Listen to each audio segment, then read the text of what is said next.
글을 쓰게 되었습니다. 저는 불과 3개월 전에 이혼을 하게 되었고 아직 아이는 없는 30대 여성입니다. 제가 남편과 잘 살아보려고 나름 여러 번 참아주다가 이 불행이 유턴 없는 일방통행이라는 걸 뒤늦게 알고서 급하게 브레이크를 밟았어요. 지옥의 구렁텅이에 빠질 뻔한 제 인생을 아슬아슬하게 건진 거죠.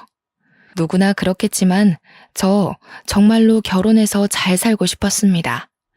재작년 통계청에서 이혼하는 부부를 수치로 계산했는데 4쌍 중에 240쌍이 이혼을 한다는 결과가 기사로 나왔더라고요. 결혼해서 잘 사는 것이 어려운 일이라는 걸 알지만 노력해서 제 결혼만큼은 실패하고 싶지 않았습니다. 그런데 결국 이 꼴이 나버렸네요. 잘 살고 있는 부부들을 보면 무척 경이롭고 노부부가 되어서도 서로 존중하며 손잡고 다니는 분들을 보면 이젠 존경심을 느낍니다. 사연을 쓰기 위해서 다른 사연자들의 글을 읽어봤는데 이혼 부부가 굉장히 많더라고요. 다른 곳보다 유독 이 커뮤니티에 이혼 사연이 많은 것 같아서 저도 대한민국 이혼녀로서 제 경험 좀 시원하게 얘기해보고자 합니다. 저는 건강관리식품 제조회사에서 일을 하고 있는 사람입니다.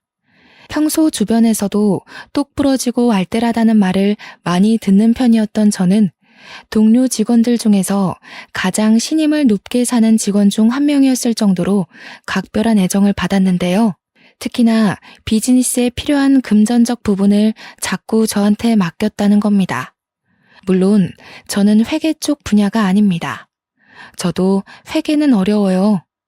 돈을 잘 만지는 편이긴 하지만 그건 그냥 꼼꼼한 성격 덕입니다. 그런데 회사 다닌 지 한 2년 되니까 동료끼리 서로 어떤 사람인지 어느 정도 알게 되잖아요.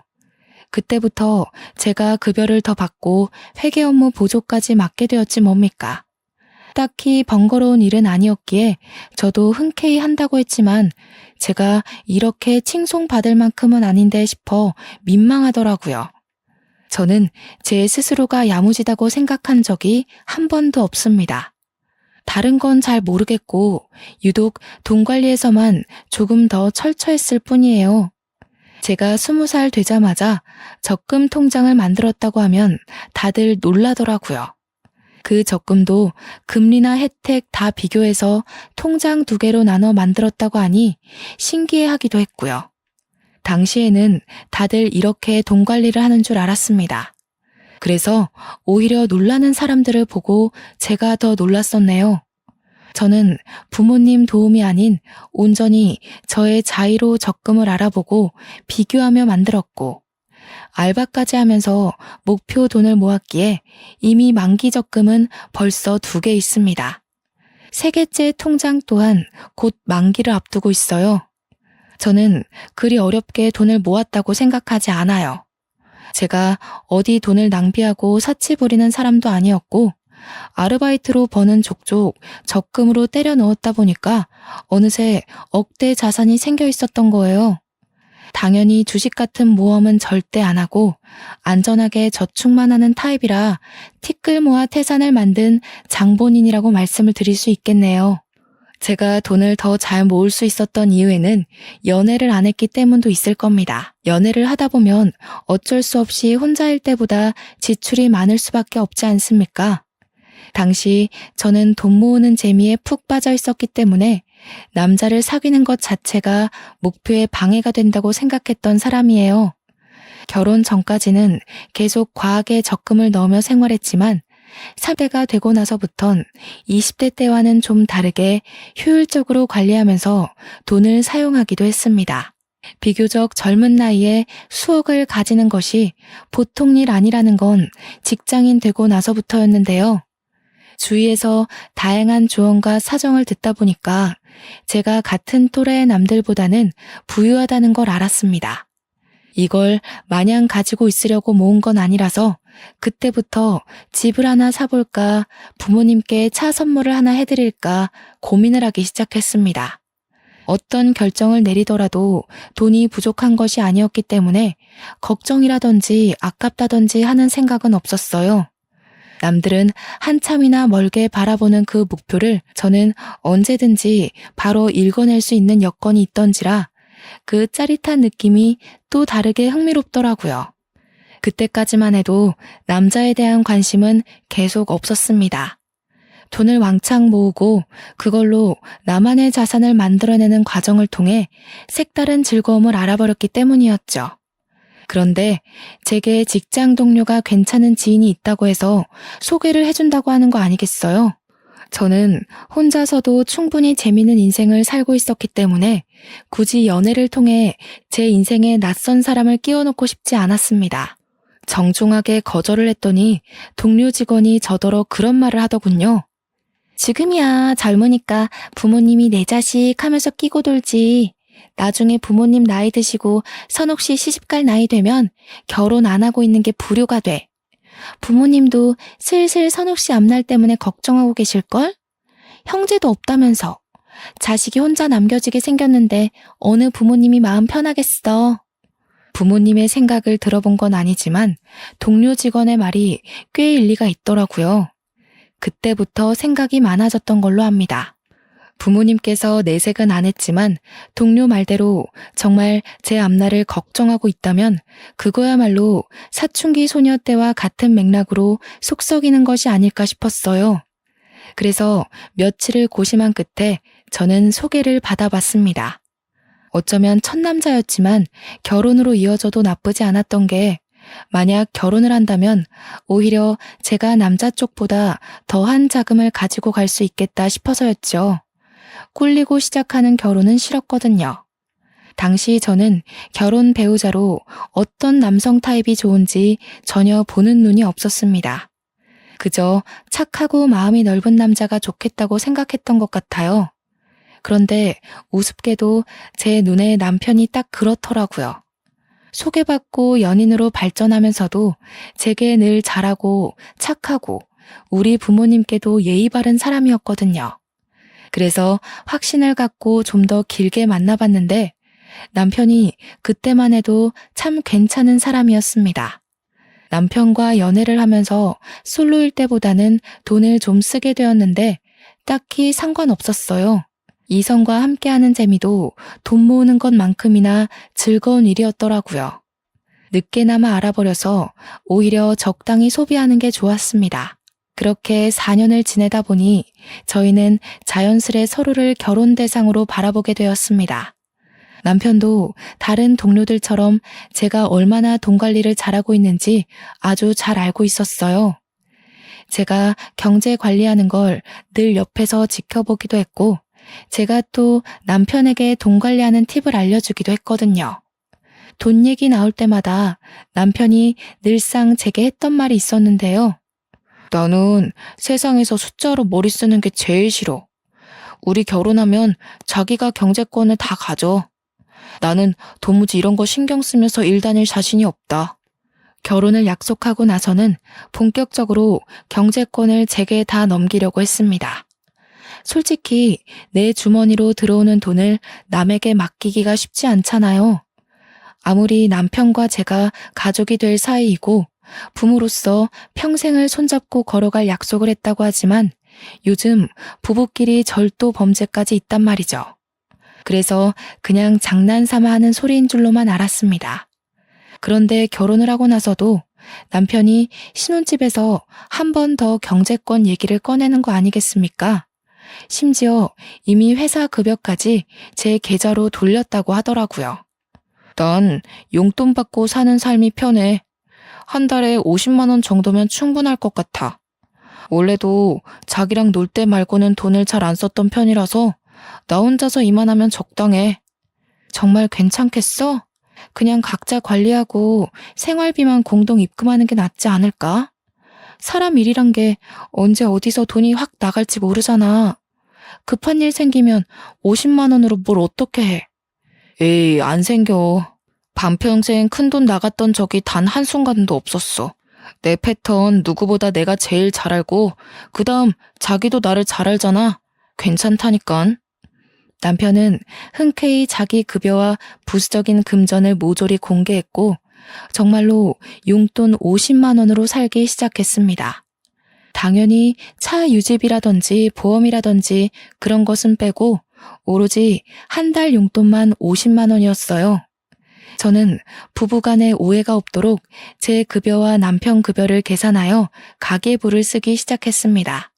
제 적금 통장은 있으니까 남편의 적금 통장만 따로 만들어서 그것도 제가 관리했어요. 부부 공동명의 통장을 하나 더 만들까 하다가 뭐든 공동으로 만들게 되면 소유권에 문제가 생길 수 있다는 말을 들은 적이 있어서 일찌감치 포기를 했네요. 저희는 정말 수월하게 신혼생활을 이어갔고 신혼집은 남편이 모아놓은 돈에 맞춰서 서로 딱 반반의 비용을 보태어 매매를 했습니다. 저와 남편은 둘 다 초창기부터 욕심 없어서 과하게 저지르지 않았기에 크게 허리 휘는 시작을 하진 않았어요. 그래서 돈이나 대출에 쫓기듯 급급하게 살지 않았고 오히려 여유가 있었기 때문에 신혼을 더없이 풍요롭게 누릴 수 있었습니다.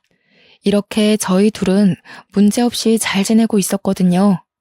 그런데 어느 순간부터 주변에서 자꾸 입김이 들어오는 거 아니겠습니까? 저를 향한 조언이 아닌 바로 남편에게 하는 충고들이었습니다. 한날 남편이 남편 회사에서 일하는 동료 사원들을 데리고 집에 온 적이 있었는데요.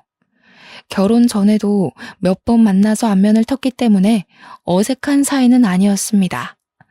다 같이 술 한잔을 하던 상황이었는데 어느 정도 술이 되니까 사람들이 돈 얘기에 비밀이 없어지는 겁니다.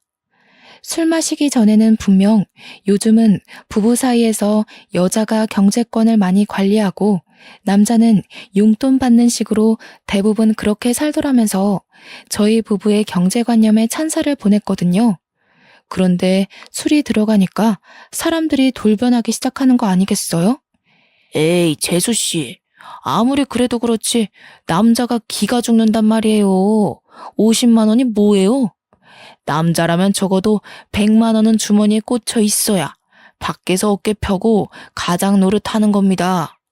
이 녀석도 재수씨한테 혼날까봐 말 못한 거지 절대 50만 원으로 만족할 녀석이 아니에요. 술 취해서 깔깔 웃는 동료 직원의 말에 저는 고민을 했습니다. 기분이 나빴던 게 아니에요. 제가 남자에 대해 잘 모르니까 정말 남자의 경우 용돈이 적으면 기가 죽을 수도 있겠구나 싶더라고요. 남편이 정말 저한테 밉보일까봐 용돈 50으로 한 달 살이 충분하다고 거짓말을 한 거라면 제가 더 미안해지는 상황이었습니다. 그동안 말도 못하고 밖에서 적은 돈으로 쩔쩔맸을 거 아닙니까? 괜히 남편 눈치가 보여서 쳐다봤는데 정작 남편은 동료 직원들에게 고개를 내저으며 반대 의견을 피력했습니다. 니들이 뭘 한다고 난리야. 나 돈 그렇게 많이 안 써. 우리 와이프가 해주는 대로 맡기고 용돈 받는 게 훨씬 편하다고.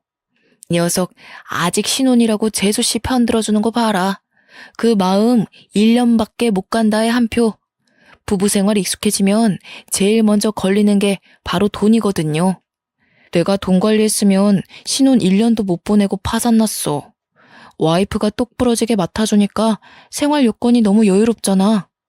니들이야말로 이러니까 매일 와이프한테 한 소리 듣는 거야. 돈 좀 작작 써라. 너 그러다가 재수씨한테 뒤통수 맞으면 어쩌려고. 혹시 알아? 재수씨가 초반에 신뢰를 엄청 줘놓고서 몰래 1, 2만 원씩 빼가고 있을지. 동료 직원들은 마치 제가 남편의 돈을 몰수해서 몰래 빼돌리고 있는 사람처럼 나쁘게 표현했습니다. 그것도 농담이라고 계속 깔깔대는데 듣다 보니 은근히 기분이 상하더라고요. 그럼에도 남편 체면 생각해서 감정 상한 거 끝까지 감추고 그들과 잘 어울려 놀았습니다. 그리고 그들이 귀가하자마자 저는 궁금했던 질문들을 서둘러 물어봤어요. 여보, 용돈 작아? 많이 부족한 거면 더 줄게. 우리가 어려운 형편도 아닌데 모자라서 불편하면 안 되지.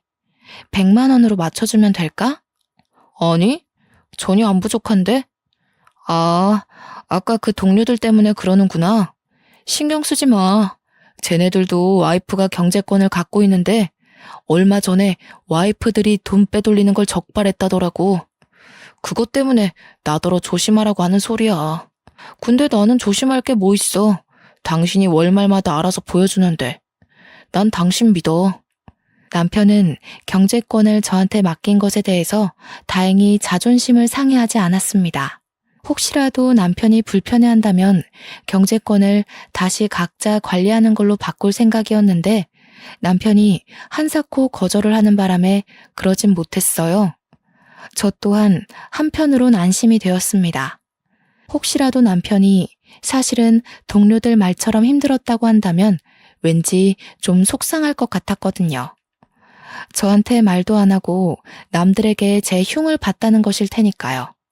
언제나 그렇듯 저도 괜찮고 남편도 괜찮다는데 왜 이렇게 돈 얘기만 나오면 다들 제 남편을 못 잡아먹어서 안달인 걸까요? 남편 동료들로 모자라 저는 시모한테도 경제권 때문에 잔소리를 들어야 했습니다. 그래서 세학이 너가 돈을 관리한다고? 아무리 관리를 잘한다고 하더라도 그게 어디 완전하게 투명할 수가 있나? 요즘 세상이 많이 달라졌다지만 누가 돈을 여자가 관리한대? 그래도 큰 돈 만지는 건 아직까진 남자가 해야지. 너희들 좀 이상하게 살림을 한다. 시댁에서는 돈 관리를 시부가 하고 있었습니다. 그건 수익을 벌어오는 사람이 시부밖에 없으니까 그렇구나 하고 이해할 수 있는 거죠. 그런데 시모가 자꾸 저더러 다음 달부터 남편한테 경제권을 넘기라는 거 아니겠습니까? 그것도 돈 관리 철저한 시부 앞에선 제게 잔소리 못하면서 시부가 자리만 비우면 저를 불러 몰래 면박을 주었어요. 어머님, 저희 정말 투명하게 공개해요. 제가 정리한 가계부 남편이 늘 챙겨보고 있고요. 걱정 마세요. 반개월을 살았는데 아직 살림엔 지장이 없는걸요. 가계부야. 일부러 틀리게 쓸 수도 있는 거니까 모르는 일이지. 딴일하는 남자가 50만 원으로 뭘 하겠니? 그렇잖아도 용돈은 올리려고요. 남편은 50이 괜찮다고 하는데 아무래도 주위 시선이 안 좋네요. 용돈 다 못 쓴다고 하더라도 그냥 가지고 있는 게 좋겠어. 사람들 말대로 무슨 일이 있을지 모르는 거니까. 아이고 답답하게도 한다. 그렇게 쥐꼬리만큼 찔끔찔끔 올렸다 내렸다 하지 말고 그냥 내 아들한테 넘기라니까. 우리 아들도 워낙 세심하고 꼼꼼해서 그런 거 잘해. 그날따라 시모가 너무 강력하게 주장하는 바람에 제가 이대로 계속 받아쳤다간 말씨름만 하게 될 것 같더라고요. 할 수 없이 한 발 물러난 저는 남편한테 시모 말대로 한번 도맡아 해보라고 했습니다. 그랬더니 시모의 표정이 순식간에 밝아지더군요. 남편한테 경제권이 넘어가는 걸로 이미 확정을 짓고서 이런저런 조언까지 하기 시작했습니다. 자기 아들이라고 어떻게든 치켜 세워주려고 하는 건 알겠는데 시모의 그런 속보이는 모습이 좀 보기 거북하더라고요. 그러나 그렇게 신이 났던 시모의 기분이 단 1분도 지나지 않아 다시 심오해졌는데요. 남편이 또 한 번 경제권 받는 걸 거절해버렸기 때문이었습니다. 싫어, 귀찮아. 다들 왜 자꾸 했던 말 계속하게 하는지 모르겠네. 우리 집은 와이프가 똑똑하니까 알아서 잘 돌아가고 있잖아. 잘하는 사람이 해야 살림도 피는 거지. 괜히 내가 했다가 쫄딱 망하면 어쩔 거야? 아우 싫어. 어머 얘 봐라. 아직도 세상 물정을 모르네. 새아기가 경제권을 준다잖아. 네 아빠를 보고 자랐으면 알 거 아냐. 남자가 돈을 쥐고 있어야 미래가 안정되는 거야. 아빠가 남자라서 돈을 쥐고 있는 게 아니라 엄마가 돈을 허튼데 쓰니까 아빠가 관리하는 거 아니었어? 저번에 아빠가 그렇게 말하는 거 들었는데. 저는 그 자리에서 남편의 눈치 없는 발언 때문에 웃음을 참느라 애를 썼어요. 시모가 평소 웬만한 고집이 아닌데 자기 아들은 잘 못 이기더라고요. 아마 남편이 눈치 없이 직설적인 멘트를 잘 날리는 사람이라서 그렇지 않나 싶습니다. 하도 주위에서 뭐라 그러니까 저도 정말 남편한테 경제권을 맡겨볼까 했었거든요. 그런데 당사자가 저리 싫다고 발악하니 어떡합니까?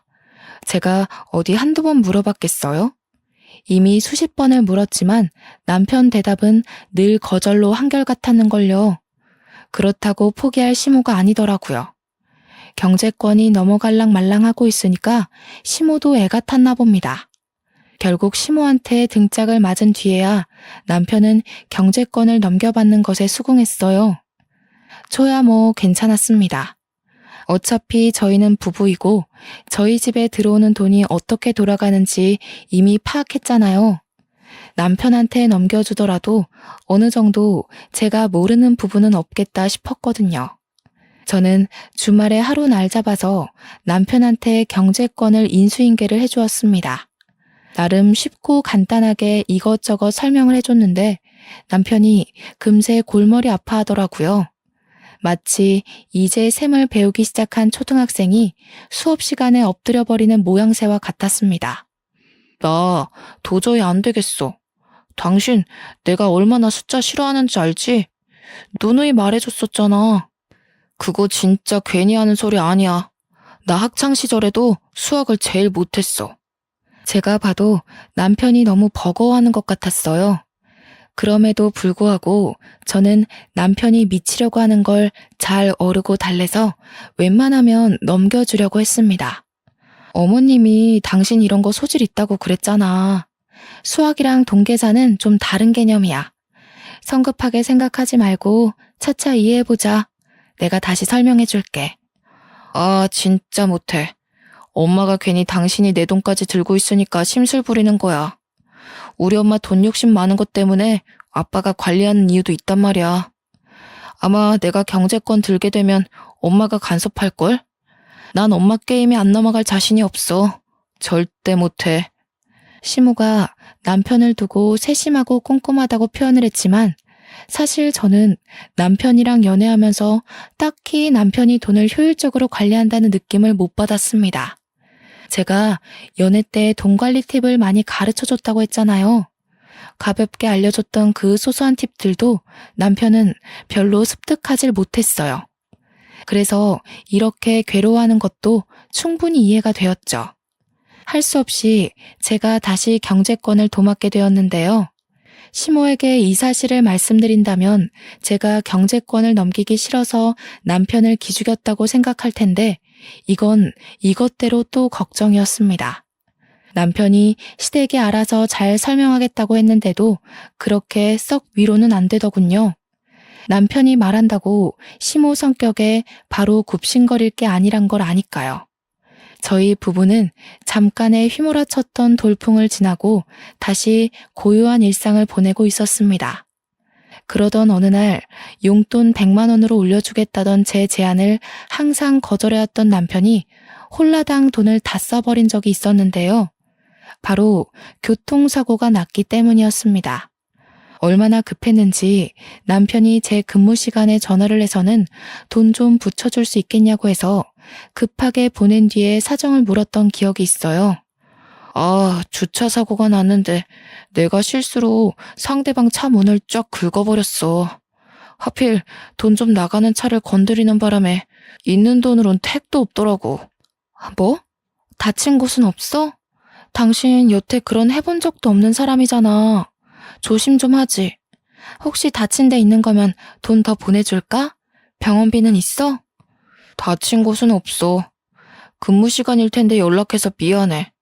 워낙 급한 일이라 너무 당황해서 당신 근무 시간인지도 생각 못하고 전화를 해버렸네.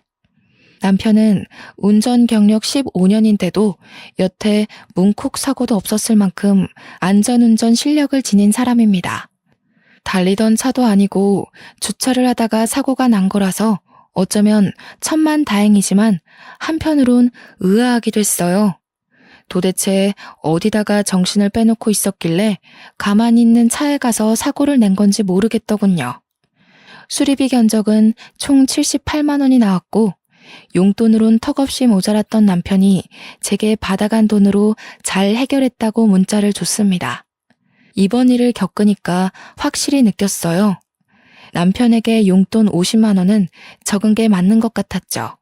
만약 제가 연락을 받지 못했더라면 여기저기 전화를 돌리면서 구차하게 남의 주머니에 손 벌렸을 거 아닙니까? 위험한 상황일 때 대비하기엔 그 용돈은 너무 아슬아슬했습니다.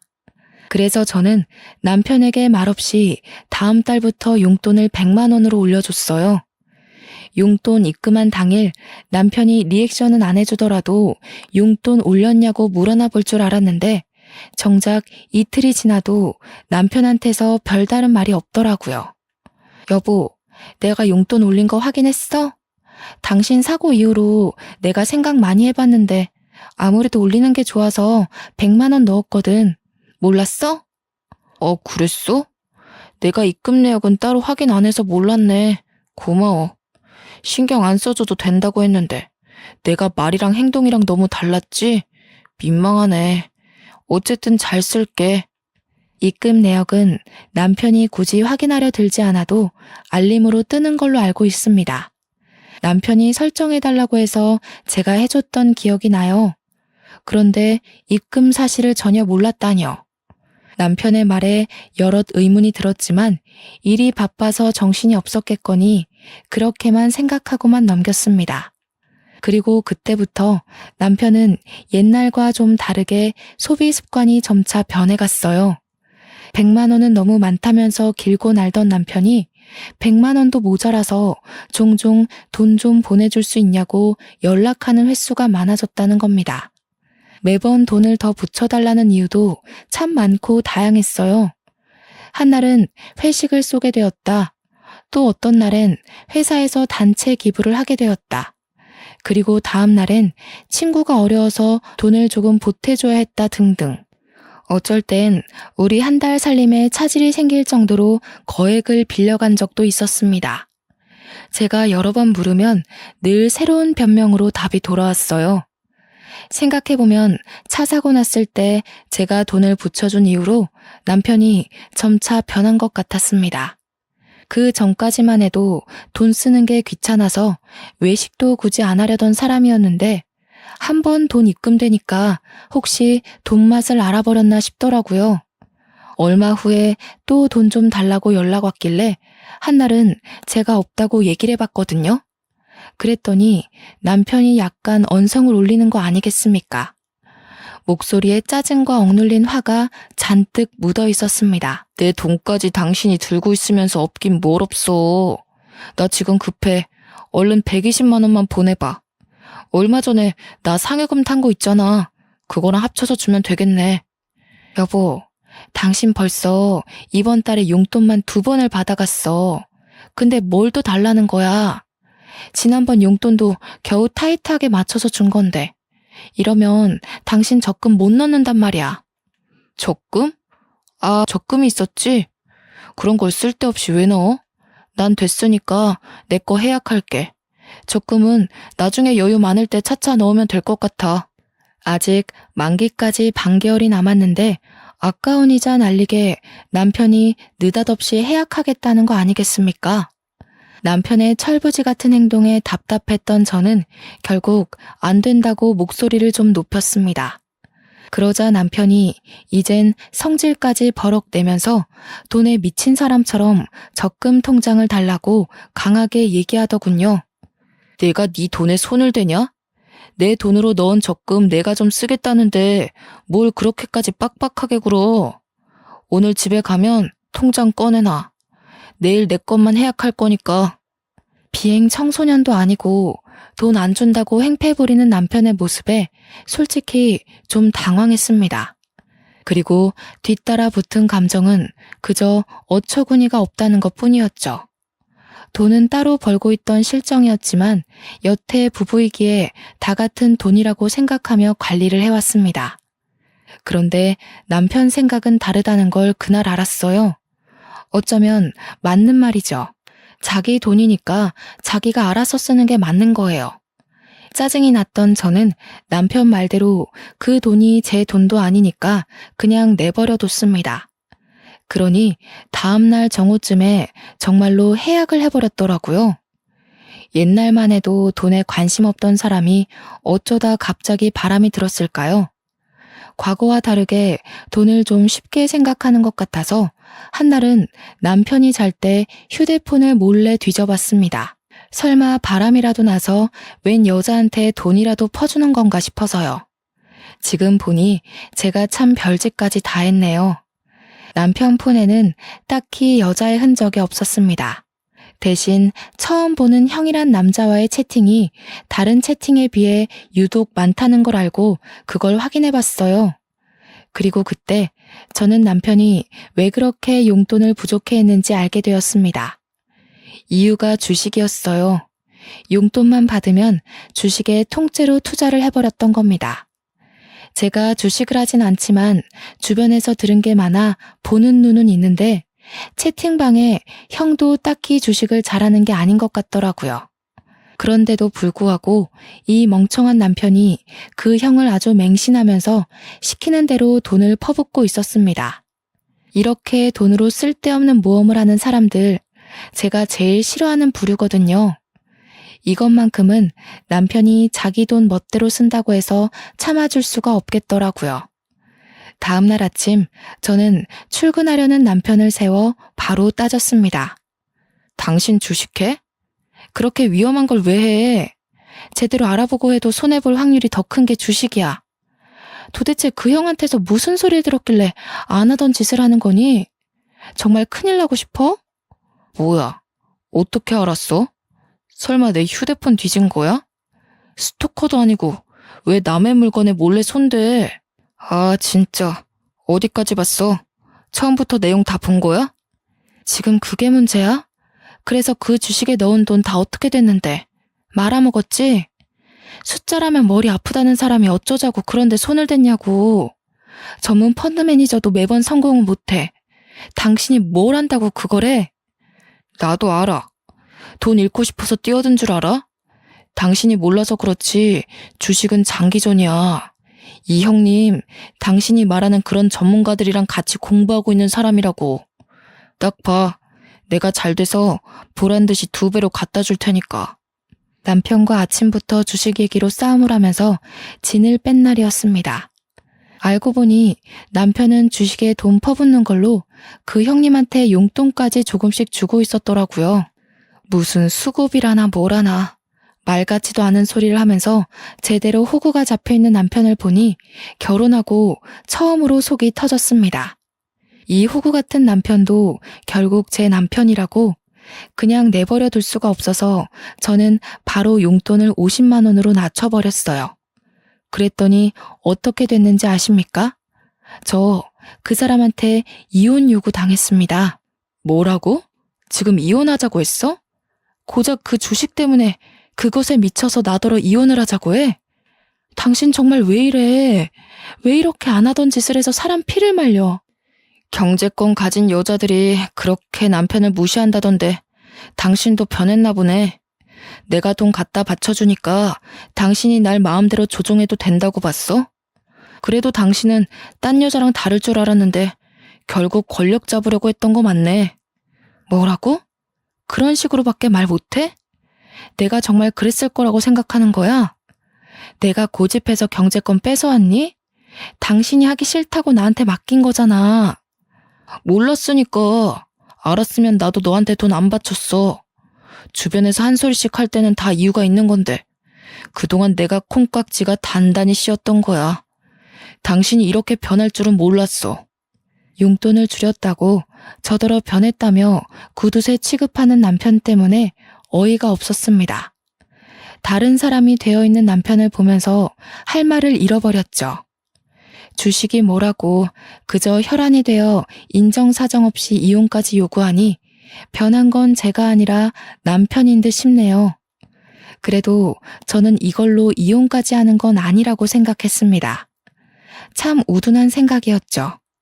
부부관계를 지키기 위해 결국 제가 결정한 방법은 경제권을 돌려주는 거였습니다.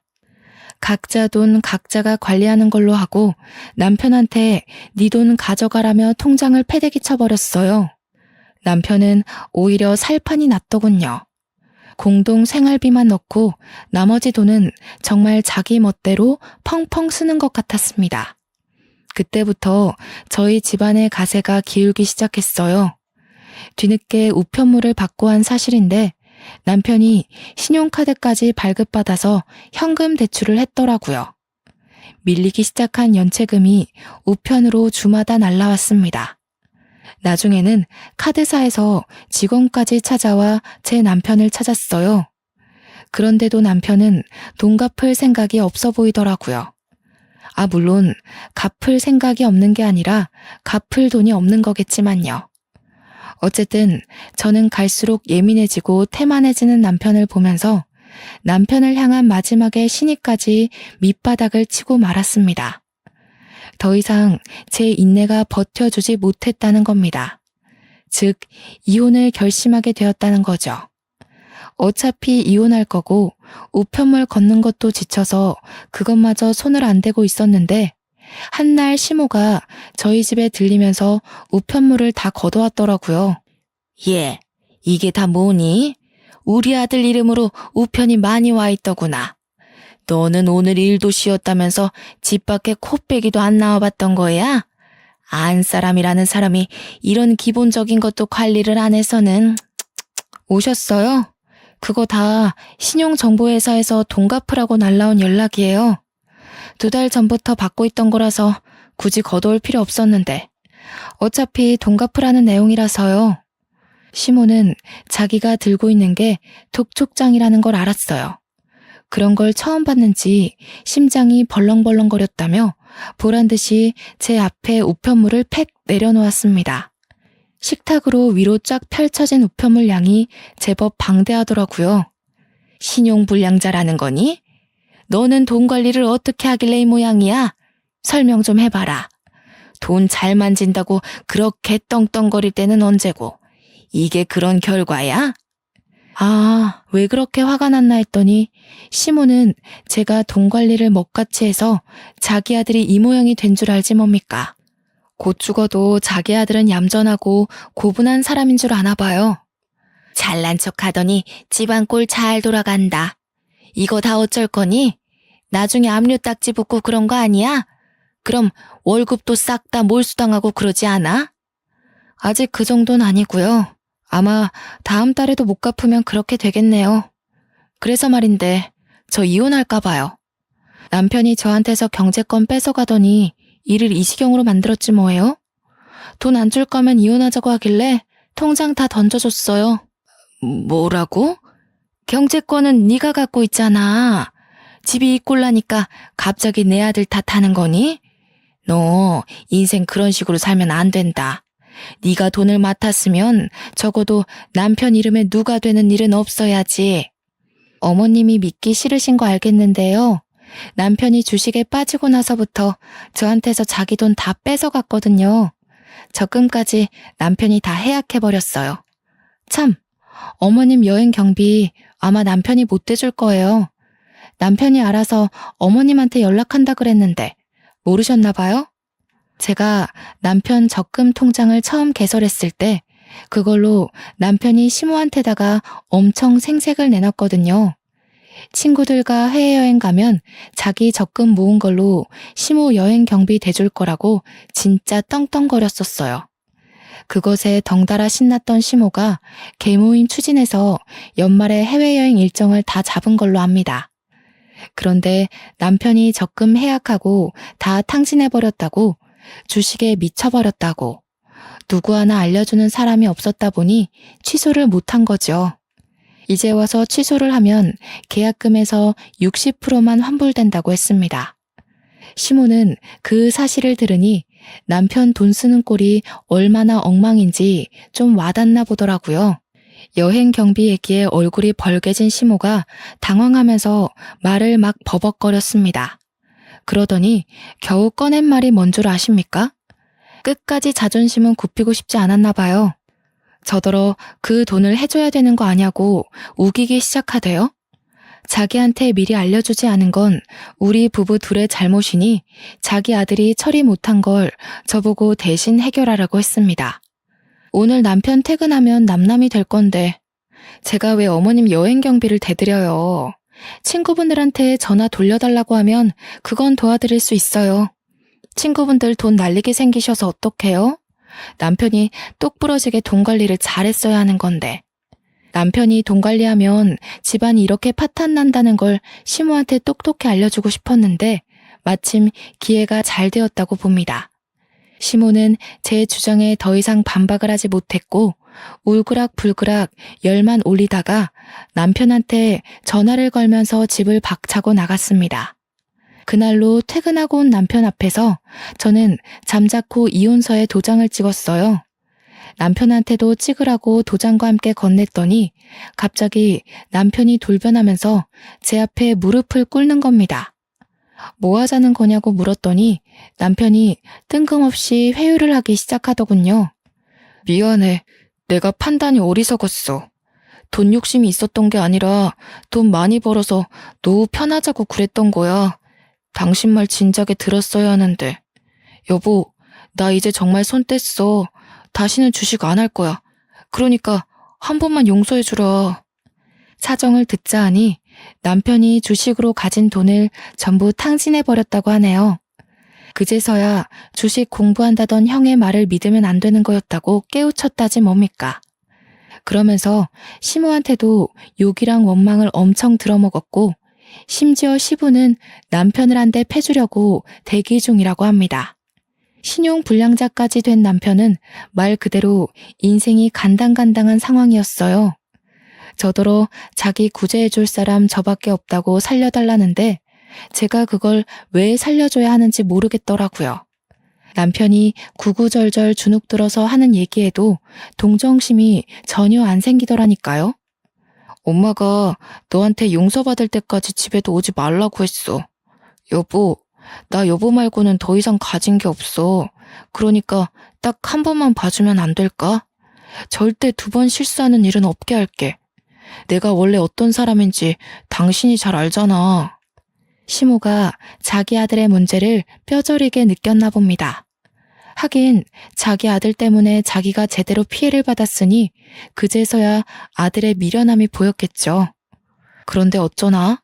저는 제 돈으로 남이 싼 똥을 처리해 줄 생각이 전혀 없거든요. 그러려고 20대 청춘 즐길 거를 아껴가면서 모은 돈이 아니라서요. 질질 끄는 게 싫어서 합의 안 하면 소송할 거라고 강력하게 말했더니 돈에 무척 쪼들린 남편은 끝까지 빌더라고요. 지친 제가 그만 자리에서 일어나면서 지친다. 그냥 소송할게. 안녕. 하고 인사하니까 그제서야 급하게 합의서에 도장을 찍는 거 아니겠습니까? 아마 재산 분할된 돈으로 당장 급한 불은 끌 수 있지 않을까 싶네요. 이건 나중에 알게 된 사실인데요. 시모는 결국 해외여행을 취소하지 못했다고 하더라고요. 시부한테 욕을 왕창 들으면서 시부 돈으로 눈물을 머금고 다녀왔다고 들었습니다. 시부가 굉장히 보수적이라 돈을 헤프게 쓰는 걸 안 좋아하는 분이거든요. 그래서 유독 시부는 알뜰살뜰한 저를 좀 좋아했었습니다. 남편이랑 시모는 한동안 시부한테 저 같은 며느리를 내쫓았다고 욕먹고 쥐죽은 듯 살게 될 겁니다. 그저 잘 살아보고자 노력했을 뿐인데 돈 빨아먹는 귀신 취급을 당하게 될 줄은 몰랐네요. 남이 저를 신뢰하든 말든 남의 돈은 함부로 만지면 안 되는 건가 봅니다. 괜히 억울한 누명을 쓸 수 있다는 걸 시댁과 남편 주위의 사람들을 통해서 알았습니다. 그리고 또 아무리 좋은 사람이라 하더라도 돈 앞에서는 이면이 드러날 수 있다는 것조차 잘 배우게 되었어요. 아니지. 애초에 제 남편이 좋은 사람이 아니었는데 제가 그걸 못 알아봤던 거겠죠. 앞으로 또 이런 실수를 경험하지 않을 거란 확신은 없습니다. 다만 좀 더 지혜롭게 행동할 수 있을 것 같아요. 제가 이렇게 이혼을 하게 되었습니다. 불과 얼마 안 된 사연이에요. 아직은 이혼한 사실을 자랑스럽게 공개하는 것이 조금 조심스럽습니다. 제 삶에서 이혼이 가장 큰 돌불이었거든요. 아마 제 스스로 치유받을 시간이 좀 필요할지도 몰라요.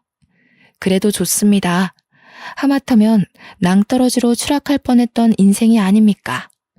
그 빈무더기에서 홀로 빠져나왔다는 것 자체가 첫 번째로 제 자신에게 칭찬해주고 싶은 일입니다. 끊임없이 잘했다고 저를 보듬어주면서 다시 새 인생을 살아봐야겠어요. 사연이 너무 길었죠? 관심 가져주시고 들어주셔서 너무 감사합니다. 항상 좋은 날만 가득하세요.